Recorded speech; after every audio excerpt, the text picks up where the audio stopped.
lokuta elati kazaka.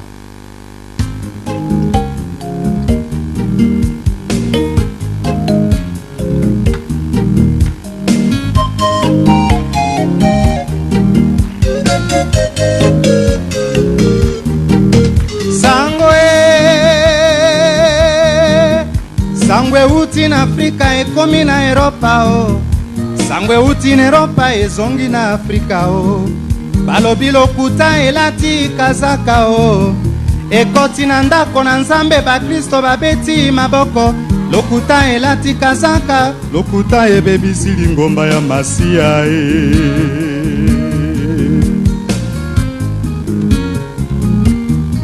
Lokuta elobi fulani asali kasete ya témoignage. Lokuta elobi songolo azali koyemba na kisie.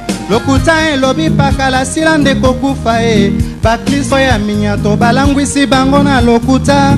Lokuta ekamati ascenseur po ekoma mbangu kasi verite elandi escalier se malembe. Atandele lokuta ekosambwa verite yango nde ekotriomphe. Mawana bato oyo basangani pona kotongaka baninga.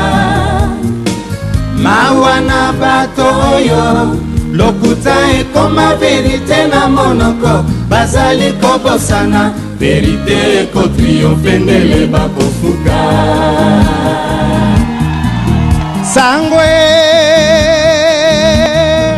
Sangwe uti na Afrika ekomi na Europa o.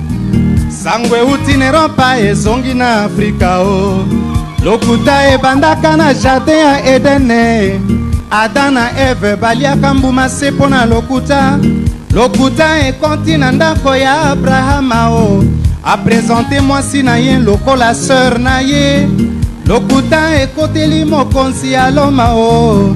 Alobi Joseph alukaki ye makango Lokuta ekoteli Anania pe Safira o. Bakosi lingomba pona biloko batekaki. Lokuta elongweti bakonzi ya loma Atandele lokuta ekosambwa verite yango nde ekotriomphe.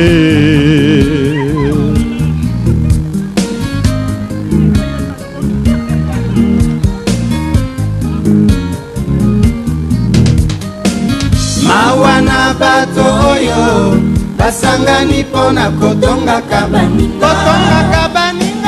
Mawana bato oyo lokuta ekoma verite na monoko. Bazali kobosana verite ekotriomphe ndele bakofuka. Lokuta elati kazaka ya profesi. Lokuta ebebisi ba ministere ebele. Lokuta ekabola pe mangomba mingi Bokabwani ekoti na kati ya batei Lokuta elati kazaka bato mingi babongoli yango verite.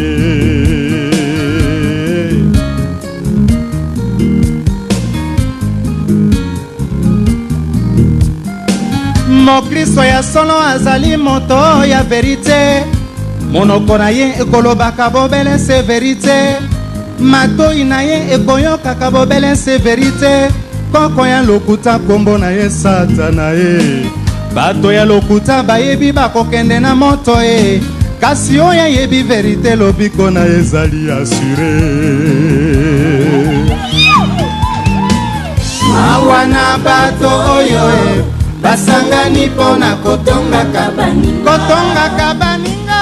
Mawana bato oyo lokuta ekoma verite na monoko. Bazali kobosana verite ekotriomphe ndele bakofuka.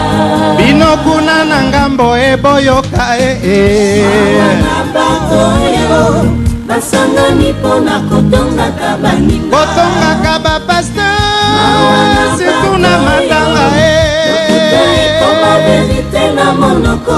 Bazali kobosana verite ekotriomphe ndele bakofuka. Mesdames, Messieurs, frères et sœurs dans les Seigneurs, bienvenue dans cette spéciale émission réplique et rétablissement de la vérité. Comme vous savez, nous poursuivons la série de notre émission spéciale réplique, spéciale riposte ou rétablissement de la vérité. Aujourd'hui, nous allons riposter et nous allons rétablir la vérité avec la famille restreinte de la sœur Meda. La sœur Meda, vous tous, vous la connaissez déjà, c'est celle qui avait été fiancée au pasteur Pierre Kassambakana de l'église primitive. Alors, pour co-animer cette émission, je vais le faire avec mon frère Daniel Bouya, qui est confrère aussi, journaliste, à qui je m'en vais directement dire bonjour et comment allez-vous? Par la grâce du Seigneur, ça va. Et puis salut à toutes et à tous, téléspectateurs de cette émission. Vous nous suivez à travers le monde entier. Nous sommes ici pour parler de la vérité parce que nous sommes l'église de la Bible. Étant journaliste, nous sommes là pour fouiner des informations, pour vous donner. Et puis nous sommes là aussi, étant aussi la famille, il ne faut pas manquer cela. Donc c'est un peu ça. Alors très bien, et cette émission, ça sera une émission trilingue. Nous allons parler en français, nous allons parler en lingala et nous parlerons également en kikongo parce que parmi nos invités, il y a celle qui maîtrise parfaitement bien la langue kikongo. Alors elles vont devoir parler en kikongo. Alors, je m'en vais vous présenter les invités que nous recevons dans notre émission. Nous avons à côté de mon confrère Daniel Bouya, nous avons Jérémy Bouya-Ndouzi. Il est le grand frère du père de la sœur Meda, le frère Daniel Mabiala qui est à la prison centrale de Makala. Frère Jérémy Bouya-Ndouzi, bonjour et soyez les bienvenus à cette émission. Merci frère pour la parole. En tout cas, je vous remercie de m'avoir accordé la parole. Je suis le grand frère direct du même sang du pasteur Daniel Mabiala. Nous sommes venus ici pour défendre la vérité. Merci frère. Merci. Et à côté de vous, nous avons Maman Mbumba Mambweni, elle est tante paternelle de la sœur Meda. Maman Mbumba Mambweni, mbote na yo? Mbote papa.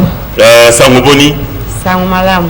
D'accord. Et à côté de vous, nous avons le frère Kefas Mabiala. Il est le grand frère de la sœur Meda. Bonjour et soyez les bienvenus à cette émission. Bonjour et merci. Je suis Kefa Mabiala, le fils du pasteur Daniel Mabiala, donc le grand frère de la sœur Meda. Très bien. Et soyez les bienvenus à cette émission. Merci. Alors, à ma droite, nous avons la sœur Mbondo Ndouzi. Elle est tante paternelle de la sœur Meda. Tante Mbote Nayo, Yoro Balaki Congo. Mbote, mon frère. Ngeke Mbote. Mouke Mbote. Très bien. Alors, à l'extrême droite, nous avons la sœur Meda, celle qui avait été fiancée au pasteur Pierre Kassambakana. Sœur Meda, Mbote Nayo. Mbote. Bonne santé. Santé, ça va. Très bien. Alors, nous allons commencer cette émission, mais Togolobasiko yo na lingala. Torotuna mituna et pas ya frère Jérémy Bouya-Ndouzi, Oaza, grand frère propre, à Otiko s'est présenté, grand frère propre, il y a père biologique, il y a sœur Meda, le frère Daniel Mabiala, Oaza, incarcéré dans la prison centrale, il y a Makala. Alors, frère Jérémy Bouya-Ndouzi, Toritoye Basango Oyo, il y a Bokangami, il y a petit frère Nayo, Daniel Mabiala na Makala, et Salio Boni. On voit le micro. Ok, merci frère pour la parole. Simba micro. Ouais. Kokangama yaleke nangai pasteur Daniel Mabiala et salinga passe et bouleverser vie à famille nangai. Pourquoi? Parce que pasteur Daniel Mabiala azali musal nanzambe, azali père responsable monene d'une grande famille. Alors étant intellectuel, azali akoki kosala busoba te pona kopesa mwana na ye Meda à l'état mineur. Biso pe étant famille, Pasteur Daniel tozalaki esika moko a présenté biso likanisi wana na ndenge asololaki na mwana bokoyoka ye moko mwana et biso to appuyaki yango parce que tout d'abord le pasteur Kasambakana azali pasteur oyo akumbaki message oyo epa na biso de telle manière que biso tozalaki ba protestant. Maintenant siko tokomi ba véritable protestant na nzela ya tata na biso ya kondima le révérend Casse-Pierre. Donc titoye awa toye jusqu'à ce que leki na ngai ere bakosamba tozala présent to représenter famille yango famille toyaki mais ba mikolo na biso ba ancêtre na biso ba tikalaki na niveau kinzao nde bango batindaki biso ke bokende pour représenter famille yango toyelaki mon journaliste. Merci frère. Mais motuna mosusu yangoyo bazo funda pasteur Pierre Casse na parquet na justice balobi asali mariage forcé na sœur Meda yoko ba boni est-ce que mariage on est qui forcé mon frère et loka liboso il faut koyeba pour être beau découvrir que est un mariage forcé ou bien mariage forcé il faut que tout le monde biso étant parent toza na réponse oyo après ça qui parce que tout naki mwana ye moko azana mungongo na ye koloba parce que aza majeur aza mineur te d'ailleurs ndenge mozo tala ye wana aza à côté à tata mwasi na ye tala même taille ya petite sœur na ngai ya même sang que mwana oyo azana sima na ye biso famille na biso bamsusu bazaka mwa molai neti à côté ya ngai oyo azaka mwa molai bisusu baza mokuse et Meda aza mineur te pasteur Kasambakana abalaki mineur te mon cher frère pour découvrir très très bien monsieur le journaliste tuna mwana na biso Meda akopesa pe réponse ndenge nga na lobi. Voilà, alors, Balobito Tuna Mwana Meda a coupé sa réponse, le voilà papa nae, papa Kouloutou nae, à Outikoloba. Alors, sœur Meda, Mbote na Oli Soussou Mbote. Mokili et Gangi, Mokili Lobi qui est pasteur Pierre Casse a bali sœur Meda mineur. Yomokoza nous en a maloba. Est-ce que, au Gomisa Mokili, Nini Pona, âge na yo oza mineur toza majeur le bon moment makasi bon naza mineur te naza majeur oyo nyonso bato eza lokuta bamosusu babiki naza na 15 ans 16 ans bamosusu eza 12 ans bakiti bamosusu 11 ans mais eza faux naza 18 ans naza majeur naza mineur te. Mais aux 18 ans, date de naissance nayo, est-ce que vous avez bien rappelé à nos téléspectateurs? Date de naissance nayo le 29 septembre 2005. Le 29 septembre 2005. Celui qui petit calcul, tout le monde qui vous en a 18 ans révolu. C'est ça? Oui, c'est ça. Si quoi Mokile Lobi que pasteur Pierre Kasambakana a sali mariage forcé nayo. Est-ce que c'est solo? Il y a un mariage forcé. D'abord, papa a dit que fancy bisogno so bana basi. Bisokata, fancy bisogno. A tout retourna. Entre binonions, binonio 4. Nana olinga, okobala, pasteur Pierre. Bison baye tondimaki. De aponalinga. Les amis forcés. Sikoyo, est-ce que Yona pasteur Pierre Casse Boyebanaka avant ou bien Boyebanaki Kaka le 30 décembre 2023? Toyebanaka le 30 décembre. Attaque pasteur, n'attaque sur l'église naïbaki, mais yé aïbaki nati. Yé première fois mona na vie na Isaïe Kara le 30 décembre 2023. Voilà pour première fois Monakio. Oui. Le 30 décembre 2023, des premières fois pasteur Pierre Casse à Monakio. Donc avant d'atteindre Botikala comment on a été mais pas qui est en tant que sœur, il y a église primitive. Au monde a créé la télévision, il y a créé la prédication. Mais qu'on coûte en appel physiquement, ou très coûte en appel. Bon, si quoi le bateau tout n'a pas, pasteur Pierre Casse Aza polygame. Aza déjà n'a pas si 11. Yo, on s'est bien comme 12e femme à pasteur Pierre Casse. Et l'on connaît pour ça qu'il y a on dit comme 12e femme à pasteur Pierre Casse. Bon, parce que ça biblique, c'est normal même de la Bible, quoi. Bah, c'est un jamba, ça va, c'est David, ça y est, 500. Ça y est, 1000. N'a pas eu bon, comme, et ça, on peut être. Il y a peut-être, puis moi, ce que vous avez mis 10, 20, même 30, ce n'est pas un problème. Donc, vous avez même 30e, ce n'est pas un problème. Oui. Si on a justice, ONG, moi, je l'Isadel. Et ça, ONG, il y a la défense, il y a le droit, il y a l'élève, il y a l'enfant. Bimi la justice, condamné pasteur Pierre Casse, parce que défendre yo. Est-ce que yo pesa qui ONG wana l'Isadel mandat va défendre yo? Vous pensez que vous permission va défendre yo? Na pesa ba permission te. En plus na yo ba ngote. Mais on a bon mot, attends moi on a évité de passer ma quête na ba radio na MC na yo ba ngote. Na pesa ba permission te ba kota dossier na te. Na pesa ba na micro wana, autant la caméra, aux sa l'Isadel nini. Nazo Elisabeth na bien baza bon ba union ensemble batika vina tranquille on se sta to sa on na liloba on se sta les makambo église eta on je bataliser so ba continuer ko yo makeli nos basa na droit de porter la plainte parce que naza mukolo so ki o pasteur pour na to force linga ngamo na muno ko na ki na police na sa na porter plainte so ki badde balo baké pasteur pour environnement muto violon na défendre sous ces arates c'est la violon non na mais justement au soulever point on a viol ils a dit la lobby que pasteur Pierre Casse a accusé de viol, c'est-à-dire que pasteur Pierre Casse a violé qui est-ce que pasteur Pierre Casse a violé oui a violé d'ailleurs jusqu'à maintenant dans un voyage ceux qui vont passer au viol n'a pas de preuve parce que tu viens de l'hôpital tu fais le test n'a pas jusqu'à aujourd'hui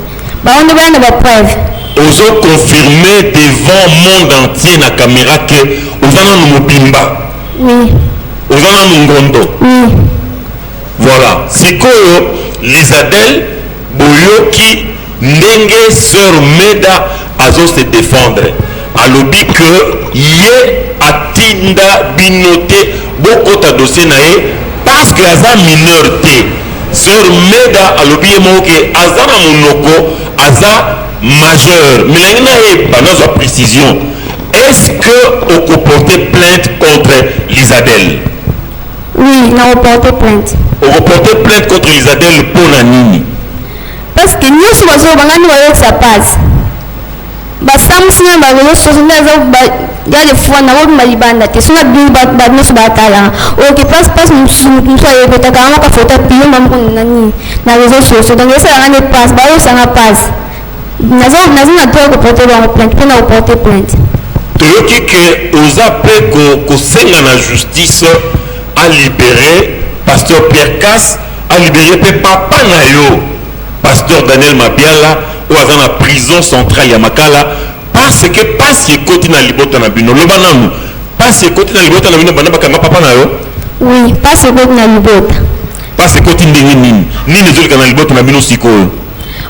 Papa nous na asoki pana na bisonyo so foot bisonyo balek na bata na classe te. Bayo bazina maternelle bakati, ni bayo bazina université bakati. Nyonso wa cause na bango. Alors, mais si qu'on senga na justice nini pour na papa na yo Daniel Mabiala et puis pour mobali na yo Pierre Casse. Na on senga juste libération na bango. Ba libérer bango parce que innocent. Alors, la sœur Meda demande à ce qu'on puisse libérer son père Daniel Mabiala qui est à la prison centrale de Makala ainsi que le pasteur Pierre Casse son mari qui sont incarcérés injustement selon les déclarations de la sœur Meda. Tozon en a un peu plus tard. Alors, Daniel Bouya, oui, bonsoir. Pour co-animer cette émission avec moi, nous avons deux sœurs ici. Nous avons la sœur Mbondo Nzuzi à ma droite, qui est la tante paternelle de la sœur Meda, ainsi que la sœur Mbumba Mambweni, qui est également aussi tante paternelle de la sœur Meda. Mais elle ne parle convenablement que le Kikongo. Alors je vous cède la balle pour que vous puissiez vous entretenir avec elle en Kikongo. Matondo Mengi Betompangi Chamba, merci beaucoup sur l'intervention parce que Betoke Bato ya Congo central, de Betoka Ninga Kikongo, Samona Inchi Bampanga Beto Yai ya Bakento, Bameka Tuka na Congo central. Allez, Betokuna Ndinga Kikongo Tuke Tubaka, Samona Inchi Mambu Yai Batu yonso fana kuzaba wa mutindo kene kutambudila mambo ya kisadi ya Nzambi kasamba kana Pierre. Donc bana matadi bana ya Boma bana ya Congo central yinza ya Mvimba beyo yonso kila ndaka ndinga ya Kikongo beno zaba eti beno yonso kila ndaka ndinga ya Kikongo beno zaba eti bubu yebe kibaka luve ya kukua batata mwasi ya mwana ya Nkento yine bakebokeleka kumbu ya Meda Hope kasamba kana. Donc alors moko na ndambo ya tata Nketo ya Congo central yine kuna tata Nzuzi wa mtini mavipi? Oh bien. Mavipi ça va? Mavipi ça va. Oui sentiment parce que batukana Rolanda nginza ya Mvimba. Beto au tokena Mmanza Kinshasa. Alors tubila beto tete mambo ya yamekuiza. Bamekanga kisadi ya Nzambi, Frère Kas. Bametuba keno yamekuela mwana na beno yankele mwana ya Fioti amekuela mwana na beno parce que forcé yandi ngenge ke tata mwasi tomeka tala et puis bien beno ke même taille. Alors batukini kulanda ngenge tata mwasi ngeke na luve ku tuba na nkangu balanda nge nini nge tuba tuba ke beno pesa mwana na beno play kaka beno forcé mwana kile mwana Fioti ngenge tata mwasi nini nge tuba sana batukini kulanda nge en tout cas mon tata mwasi. Vraiment ndeti vuto la matondo. Oti vuto la matondo wewe. Tuba ataki yomo siba wakiyombe. Je vais interpréter ça. Ndeti vuto la matondo samnambi mwana tia nimebaka dikwela yake pesa kiesa na batata mwasi. Ke mwana yandi buta na injo bapara. Donc yake fanda mbote mingi ve.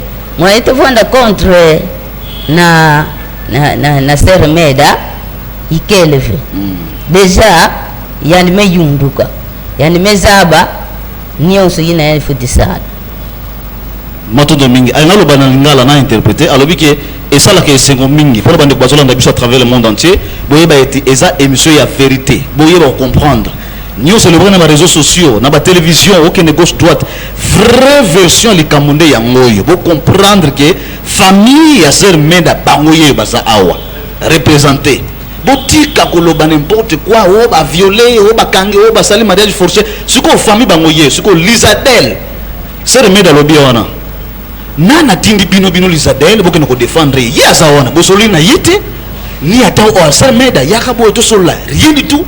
Maman bokena justice kuna biso Lizadel bozo défendre mwana mais so kina parler du peuple là bana bazawana bokena ntana parler du peuple bozo kipe na bana wana bolanda mwana Meda boye mwana bali batatemo salobi boye biso to sepeli parce que biso na Congo central libala ezake sengo biso batata mwasi to boye libala wana te on est très d'accord avec ces mariages et puis biso telemele ngote kaka bino boye kambangu boye donc bokana passer kaskala likambo ezana mo simple boye libala eza esengo batatemo si yango alobia asa d'accord pour ce mariage bas telemela ki passer kaste ni leki na bango frère Daniel Mabiala même yepe ba telemela ki était balobi que c'est bien mwana abala ke kutu vierge et ça dit que soki mwana bali soki parce que il y a beaucoup de femmes balobi lelo bon so peut-être babala on ba vierge na bandao na bango na bala na bango peut-être des jalousie mais la Sœur Meda à quel bala vierge et ça honneur pour le Congo central et puis aujourd'hui et comme on bangi sa batu pour na likambo taille nous a dit que mutasa mukuse et comme on bangi sa pour na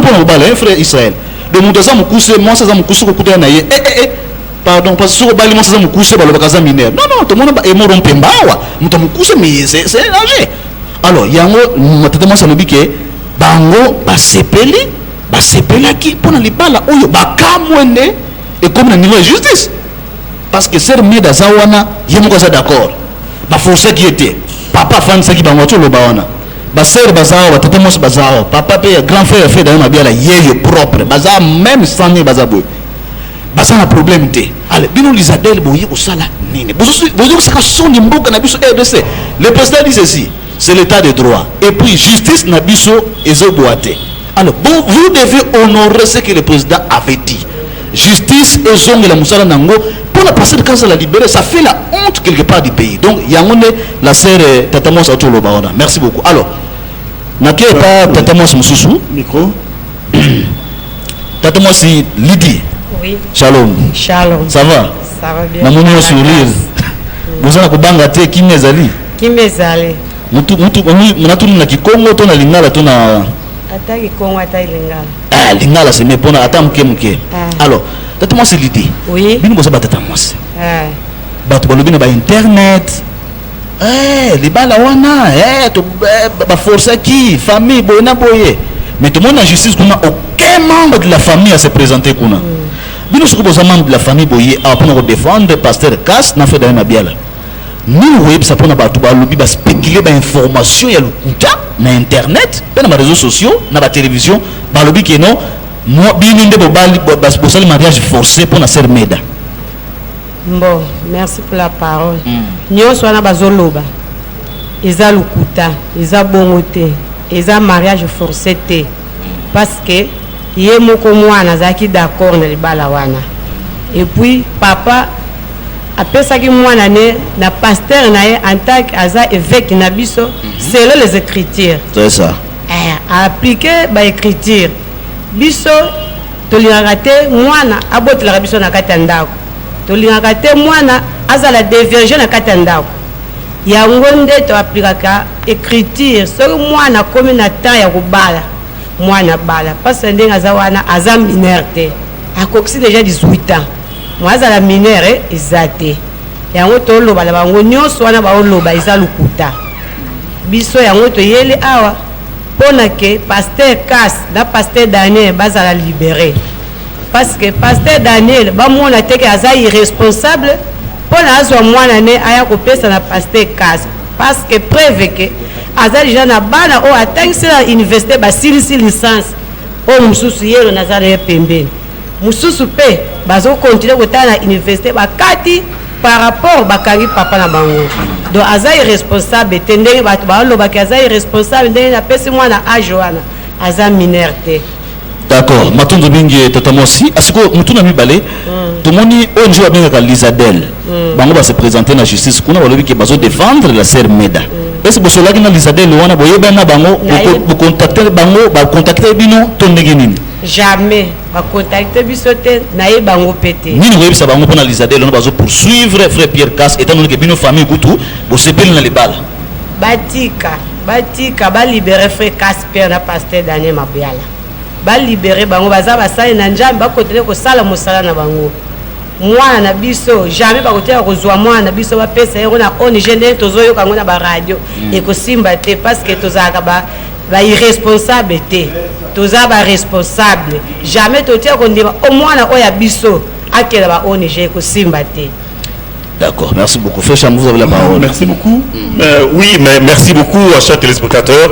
Vous venez de suivre tour à tour la sœur Mbundo Nzouzi, tante paternelle de la sœur Meda, ainsi que la sœur Mbumba Mambweni, également tante paternelle. Nous allons maintenant parler avec le grand frère de la sœur Meda. Lui s'appelle Kefas Mabiala. Alors, rebonjour frère Kefas Mabiala. Bonjour. Vous êtes ici, notre émission, c'est émission riposte ou rétablissement de la vérité. Nous voulons que vous puissiez nous établir la vérité. Quels sont les sentiments qui vous animent présentement, à savoir que le pasteur Pierre Cass ainsi que votre père Daniel Mabiala sont arrêtés? Comment trouvez-vous cette arrestation-là? Merci pour la parole. Premièrement, là, par rapport à cette arrestation, moi personnellement, je suis vraiment très en colère. Surtout très en colère contre cette ONG. Parce que je ne sais pas. L'ONG, c'est la Lisadel. Oui, la Lisadel, oui, je ne sais pas quoi. Parce que moi, j'aimerais seulement leur dire ça en face comme ça. Parce qu'elles ne savent pas ce que ça fait, en étant enfant, de voir son père se retrouver en prison et surtout, juste après ce qui s'est passé avec les réseaux sociaux, ils ne savent pas ce que nous, en tant qu'enfants, ce que nous avons senti. Quand tu ouvres ton téléphone, tu vois ton propre père. C'est lui qui t'a scolarisé. Voilà, je l'ai toujours dit, mon père, c'est mon héros. Et de voir mon père se faire calomnier, traiter de tout ça, traiter de tous les mots, ils ne savent pas ce que ça fait. Alors parce que aujourd'hui, ils se présentent pour se dire qu'elles veulent protéger la sœur Meda. Elles croient qu'elles peuvent protéger Meda mieux que nous, ses propres frères. Aujourd'hui, Meda, elle est là. Elles savent ce que Meda ressent aujourd'hui quand elle entend que ses autres frères aujourd'hui n'étudient plus. Et l'organisme, ou je ne sais pas quoi. Ils ont fait quoi aujourd'hui? Parce que moi, je leur dis ça en face. Aujourd'hui, mon père, il a 16 enfants. Maintenant, aujourd'hui, est-ce qu'ils savent comment ces enfants vivent aujourd'hui? Ils ne le savent pas. Ils sont là, ils veulent protéger, mais la protéger de qui et de quoi? On va pas la protéger de qui et de quoi? Et pourquoi? Parce que personne ne leur a donné cette autorisation. Elle n'a pas cette ONG n'a pas l'autorisation de défendre ou de protéger notre sœur. Oui.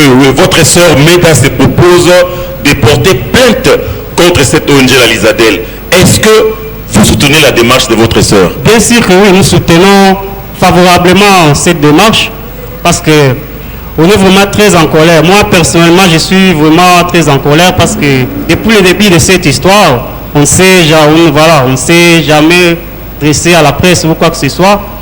Mais là, ça en est trop. Ça en est trop parce que là, on ne peut plus supporter ce qui se passe là. Alors, c'est pourquoi aussi, moi aussi, je leur dis d'arrêter ce qu'ils font là.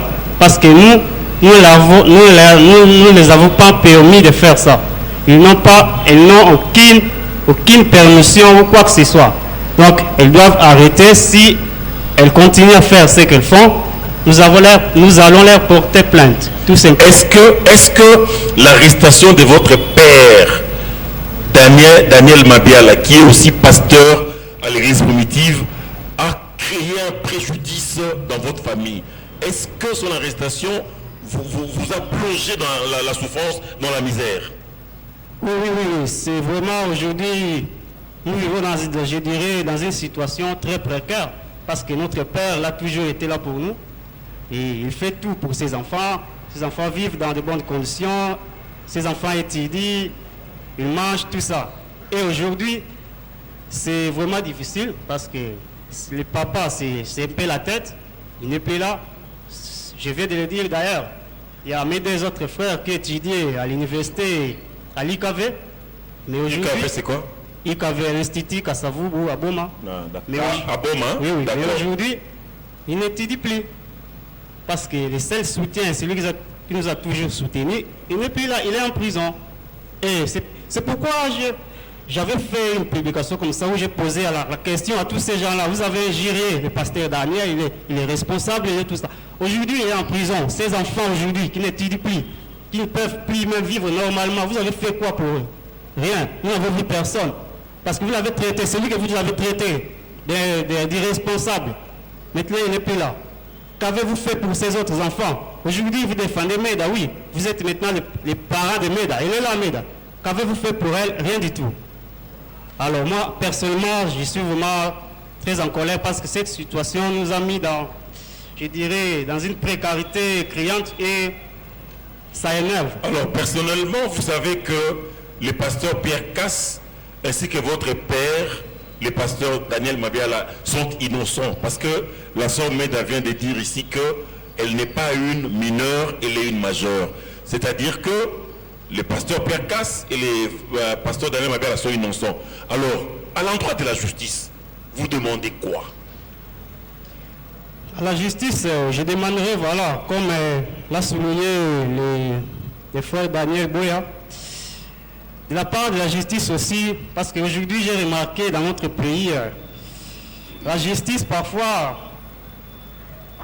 se donne un peu à ce que je qualifierais on est en train de faire quelque sorte des arrestations, juste comme ça, parce que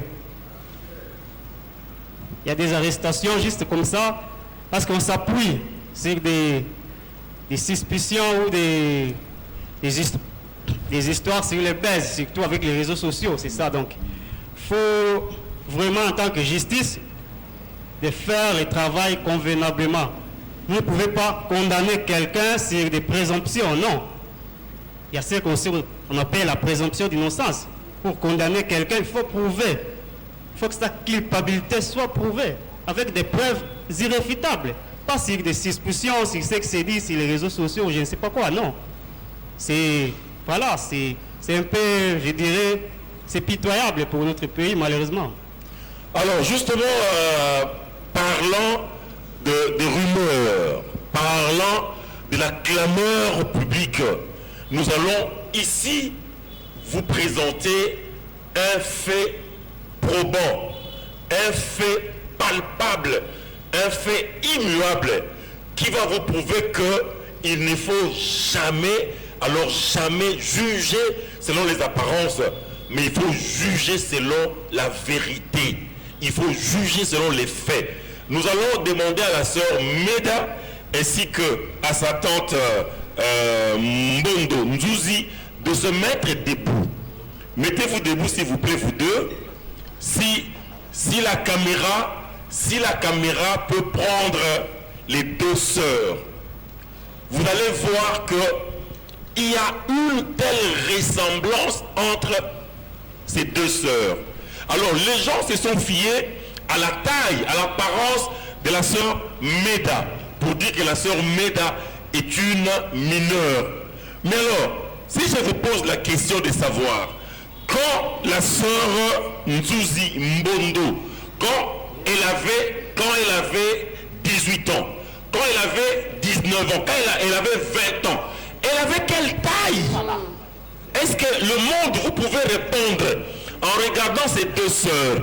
Celle-ci, c'est la tante maternelle de la sœur, la tante paternelle de la sœur Meda. Elle s'appelle Mbondo Nzouzi. Alors, quand elle avait 20 ans, elle avait quelle taille? Parce que regardez, apparemment, je vois même que la sœur Meda est plus élancée que sa tante paternelle. Maintenant, la tante paternelle Mbondo Nzouzi, quand elle avait 20 ans, elle avait quelle taille? Alors, voilà pourquoi nous demandons désormais que cette émission puisse servir d'une émission pédagogique, que les gens puissent voir et que les gens ne puissent plus juger selon les apparences, que les gens ne puissent plus juger selon ce qu'on voit à l'œil nu. Mais il faut juger selon la justice, il faut juger selon la vérité, parce que la Bible, qui est la parole de Dieu, nous interdit de juger selon les apparences. Regardez la sœur, regardez la sœur Meda, regardez sa tante paternelle Mbondo Nzouzi, qui est plus élancée. C'est la sœur Meda qui est plus élancée. Mais sa tante paternelle, quand elle avait le même âge que la sœur Meda, aujourd'hui, elle devait avoir quel âge, quelle taille? Elle devait avoir quelle taille? Alors, mais si à l'époque là, quelqu'un s'était présenté pour épouser la sœur Mbondo Nzouzi, la tante paternelle, vous allez encore crier qu'elle est mineure parce qu'elle est de courte taille, parce qu'elle est de petite taille. Désormais, que notre justice aussi puisse considérer ces images-ci pour arrêter de juger les gens selon les apparences, selon la clameur publique. Ne faut jamais condamner quelqu'un ou arrêter quelqu'un à cause de la clameur publique. Regardez, maintenant, le monde va dire quoi? Nous attendons à ce que le monde puisse nous donner la réponse entre la sœur Meda et sa tante paternelle. Je pense que c'est la petite sœur de son père, la grande sœur de son père. Regardez la taille de la grande sœur de son père. Donc, quand on a dit que la sœur Meda, sa taille, c'est la taille de leur famille, La preuve est là. La preuve est là. Il faut que ces images puissent circuler dans le monde entier. Il faut que le monde entier puisse voir ces images et arrêter de juger par les apparences. Même la parole du Seigneur est contre ça. Ne jugez pas selon les apparences, mais jugez selon la justice. La sœur Meda a dit qu'elle a 18 ans révolue. Alors, mais pourquoi vous avez arrêté le pasteur Pierre Casse? Il n'a absolument rien fait. Il n'a pas épousé une mineure. La preuve est là. Et que le monde entier puisse voir et tirer les leçons. Que la parole du Seigneur demeurera toujours la vérité. Parce qu'elle dit, ne jugez pas les gens selon les apparences. Les apparences sont là. Les apparences sont là. Voilà, vous pouvez vous asseoir. Nous allons retourner auprès de notre frère Kefas Mabiala. Vous avez quelque chose à ajouter eu égard à ces dossiers? Merci. Et en soulignant tout ce que vous avez dit sur les apparences, mais soyons serrés quand même. Parce qu'aujourd'hui, l'Isadel se prononce et dit qu'elle est mineure, tout ça. Mais qui connaît mieux l'âge de la sœur Meda que son propre père? Mais ils doivent se poser cette question. Est-ce qu'ils connaissent mieux la date de naissance de la sœur Meda mieux que son propre père? Il n'y a pas longtemps ici dans ce pays, il y a eu un enrôlement. On était là, on est parti comme ça. Il n'y avait pas Elisabeth pour dire non, tel enfant. Non, on était là comme ça, on est parti comme ça, et puis voilà. Et puis chacun donnait l'âge qu'il a donné, puis nous avons tous des cartes ici. Et aujourd'hui, moi ça m'étonne aujourd'hui, donc ils doivent arrêter parce que si cet ONG continue, nous allons le poursuivre en justice. Voilà. C'est tout ça que je voulais ajouter. Voilà, je pense que la Lisadel est prévenue. Si vous continuez, la famille de la sœur Meda va porter plainte contre vous. Parce que vous n'avez pas qualité. Parce que vous n'avez pas vérifié l'information à la source. Parce que vous ne connaissez même pas la date de naissance de la sœur Meda. La question est posée ici. Qui peut connaître la date de naissance de la sœur Meda ou l'âge de la sœur Meda? Mieux que son père, mieux que sa mère. Parce que le père et la mère disent que leur fille est majeure, 18 ans révolue. Ce n'est pas pour rien qu'ils ont donné leur fille en mariage au pasteur Pierre Casse. Maintenant, vous, par les apparences, tout simplement, vous arrêtez deux personnes, deux responsables, deux grandes personnalités, vous les arrêtez, vous mettez en prison. Pourquoi? Parce que vous vous fiez seulement aux apparences. Mais regardez maintenant, les apparences vous ont trompé. Vous avez vu la tante paternelle, qui est de courte taille par rapport à la sœur Meda. Donc, monde, arrêtez, changez, justice, jugez selon la vérité et ne vous fiez plus jamais aux apparences. Nous allons revenir, je pense que nous chutons déjà. La sœur Meda, vous avez le micro, regardez la caméra. Est-ce que vous avez quelque chose à dire? Bon, nanayoba surtout na mokonzi ya mboka na biso bale natumaka barima ezoleka na internet wani za luputi bino moi tanji na nde toza presque taille moko na osala juste balibere papa wana obali na parce basala eloko te.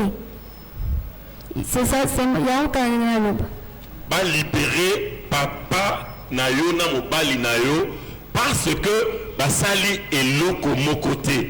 Effectivement, en regardant la sœur Meda et sa tante paternelle, vous voyez vous-même qu'elles ont quasiment la même taille, elles ont quasiment la même apparence. La sœur, l'âge a fait que le visage, on voit que c'est une adulte.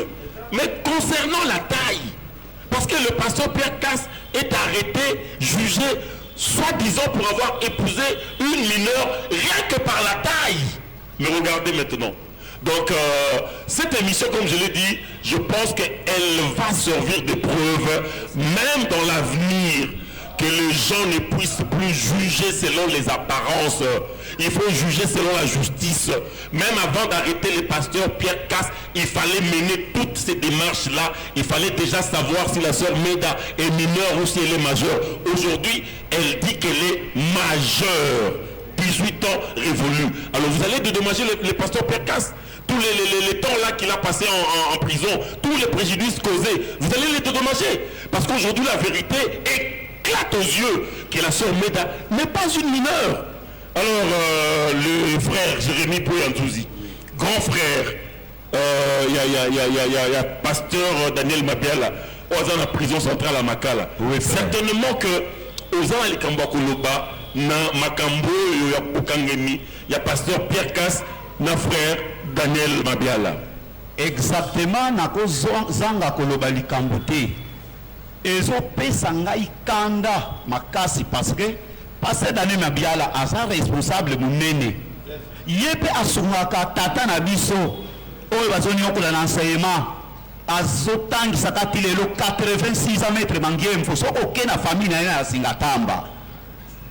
Papa mama na ye koko nanga asanati oyo azopema aza na taille oyo pe toza na tata mwasi moko aza na kati ya Singatamba mama selipa soko tali aza mukuse meme bana ne bazali awa malgré tozomona bango to maître Thomas aza pe avocat aza pe mukuse ozomona taille oyo eza taille euta na famille na ancêtre na biso mama asanati umba. Donc naza na colère parce que Daniel Mabiala assuraka famille asa responsable bana ne bazotanga susute. Moi je suis contraire maintenant que le lukalamu eloko ya kolia bana wana et pourtanga pe na sana bana. Donc l'état atala likambo oyo solo ko ba libérer leke na ngai a continuer ko sala mosala ya héroïne na pasteur Casse-Pierre parce que Casse-Pierre a soumukité a sali violeté. OK. Voilà, frère Daniel Boya, il y a plusieurs membres à famille. Oui, justement. En tant que journaliste, nous sommes membres à famille. Makambo est concerné au premier degré, à un plus haut niveau. Au lobby nini, ndenge Makambo est à Kendele. C'est très important. Merci beaucoup, frère Chamba, pour la question. Ndenge le petit frère Tcholo Bawana, c'est touchant. Et puis, ndenge papa lobby. C'est mon propre père, frère Boya Jérémy ici. Notre troisième fils naïe. Alors, étant journaliste, c'est tout le bagage vérité, tout le bagage vérité. Alors, vous savez, Makambo yo, dès que l'objet à la famille baye, ça prouve clairement que frère Pierre Casse a innocent. Ça prouve clairement que frère Daniel Mabiala a innocent. Bagunions oyo bazotel na passer Casse. Je sais que Bobanda, comme il y a passer Casse au baki yango. Babanda ou Kangisangai, bak provocant depuis Kala, depuis Rigini, c'est ce qu'il a dit, on peut dire ça à la télévision. Depuis Rigini à Luanda, donc c'est une affaire qui a commencé depuis longtemps. Toute personne a ce Makamboyo pour attaquer Pasteur Casse. Ailleurs, déjà, lui il enseigne clairement que le secteur bâtonnériste. Qu'est-ce qu'il vous a fait, Pasteur Casse? Parce que c'est ce qu'il a dit, on peut dire ça sur la télévision. Qu'est-ce qu'il vous a fait? Lui, il répète seulement ce que Frère Branham a dit sur le secteur, que les secteurs ne sont pas révélés. Frère Branham, c'est lui qui a dit ça. Étant les vrais, vous devez respecter Frère Branham, attention. Donc on dirait que Frère Branham, le message n'est pas bon. Mais Pasteur Casse, il est quelqu'un qui répète ce que Frère Branham a dit. Le septième saut n'est pas révélé. Frère Branham, il a dit. Frère Pierre Casse répète cela. Allez, vous êtes contre Frère Pierre Casse. Frère Branham a dit mariage, divorce. Parce qu'aujourd'hui, le problème, c'est quoi? Les gens attaquent la polygamie. Pourquoi? Parce que les hommes sont dominés par les femmes. Acceptant les histoires des Occidentaux sur les homosexualités, les histoires comme ça, la parité, tout ça, je ne sais pas, la féminité, quelque chose comme ça.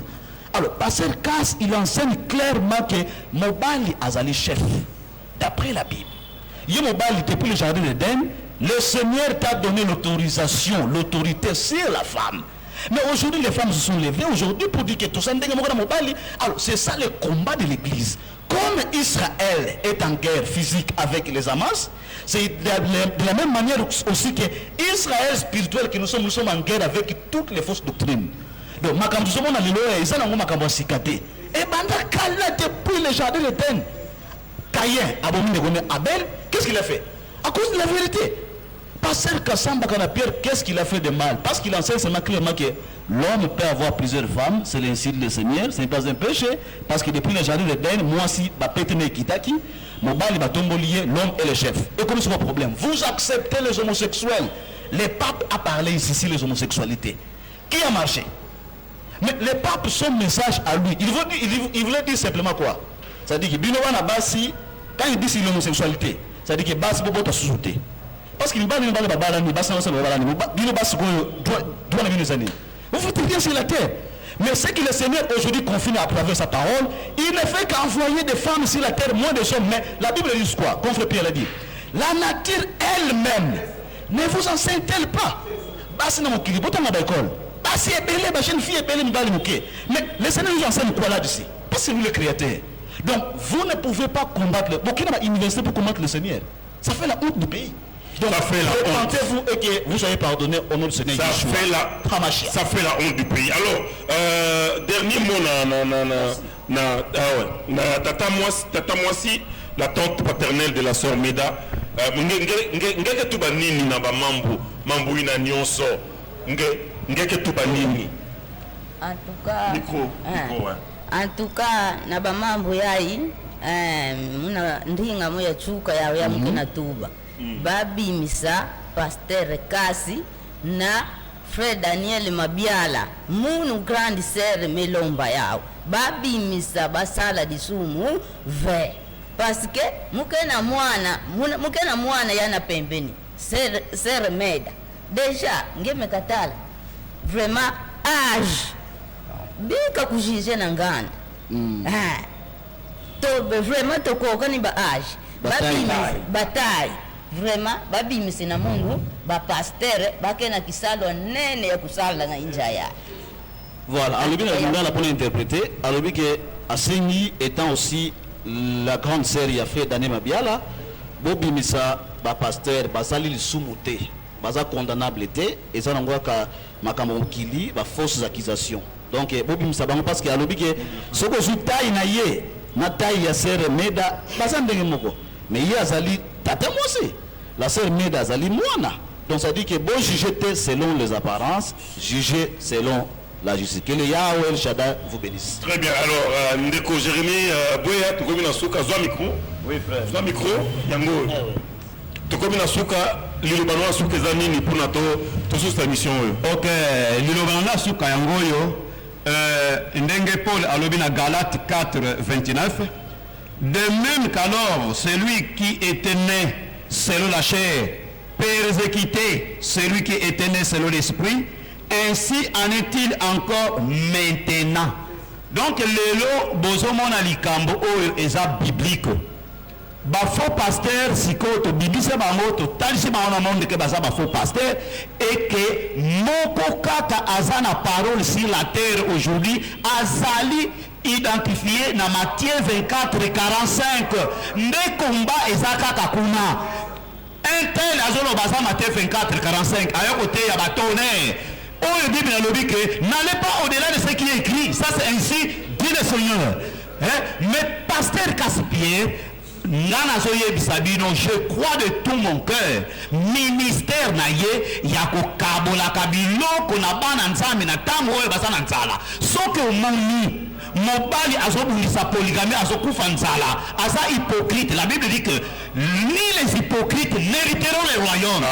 Et nazoyebisa bango nyonso bamibali baza na sexe normal comme oyanga ya bweya bayeba likambo oyo le Seigneur Jésus-Christ Yeshua Hamashia a corrigé bango makasi. Pourquoi? Parce que Elohim appelle ce remède ya sexe qui est la polygamie. Et frère Branham alobaki yango na mariage et divorce paragraphe 10 qu'il y aura sur la terre même une seule personne akokangama na vérité wana même bobo makaka. C'est Ukasi Pierre qui est l'évêque général du message du temps de la fin. Et William Branham a monaka Kasi Pierre que ewa de Frank akokwisaka épée. Mais il y aura quelqu'un akozwa mupanga wana akokumbango vers le but, vers l'ennemi. C'est Kasambakana. Babi Misaye asala mosala comme ça et Seigneur apambola RDC. Amen. Micro n'est pas sœur Mbumba Mamboni, tante paternelle. Oui. Rapidement, malobano ya suka avant to kabwana. Malobana ya suka nde kaka bandeko balobi souci na biso eza pour na pasteur Caspierre na pasteur Daniel Mabiala babima parce que basala musala munene ya kosala tala balibota na bango ndenge ezali bazo vivre ce qui to côté do babimisa bango.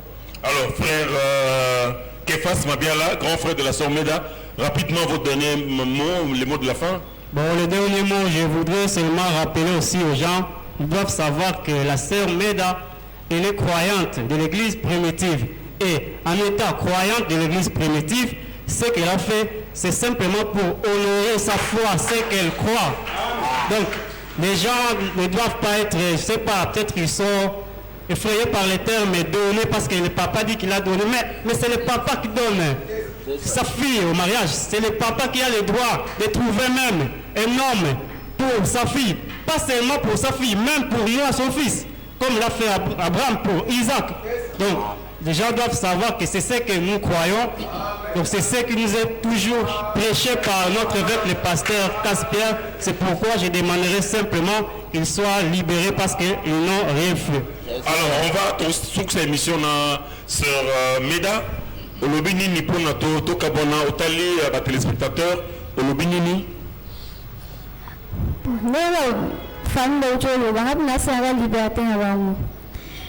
Mais on a fois na ndenge kan fa na ngalo on a fois na nga biso église mso moi si abala vierge ya pe na sali biso église mso ndi ma poli ka me on a sali na o kan sa na vi na on a za kana obala nga mo kote na ba on so njama otinga ya on a wendi ya ka na sa Voilà, c'est avec ces mots de la sœur Meda que nous mettons un point final à cette émission, émission spéciale riposte ou rétablissement de la vérité. Je pense que la vérité a été rétablie dans cette émission.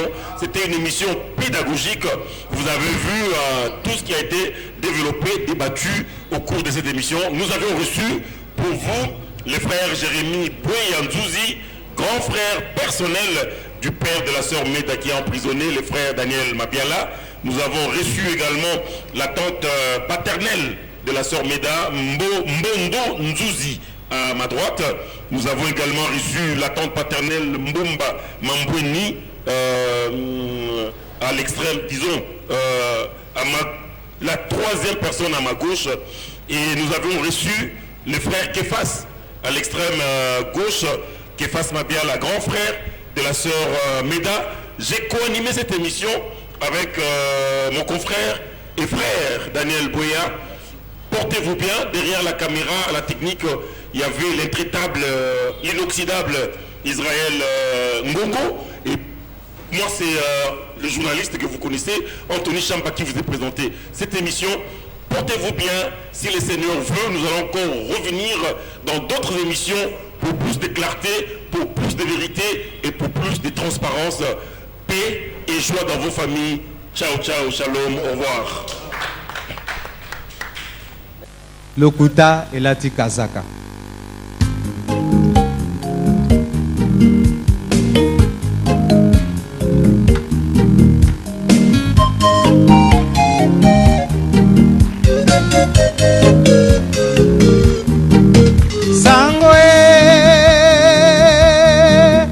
Sangwe uti na Afrika ekomi na Europa o.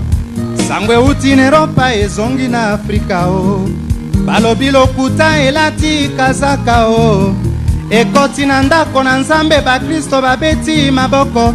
Lokuta elati kazaka. Lokuta ebebisi lingomba ya Masia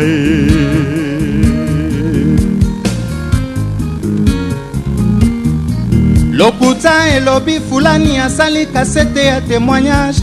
Lokuta elobi songolo azali koyemba na kisie. Lokuta elobi pakala sila ndeko kufa baklisto ya minyato balangwisi bango na lokuta.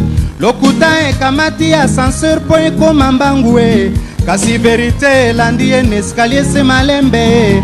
Atandele lokuta ekosambwa verite yango nde ekotriomphe. Mawana bato oyo basangani pona kotongaka baninga. Mawana bato oyo lokuta ekoma verite na monoko bazali kobosana verite ekotriofe ndele bakofuka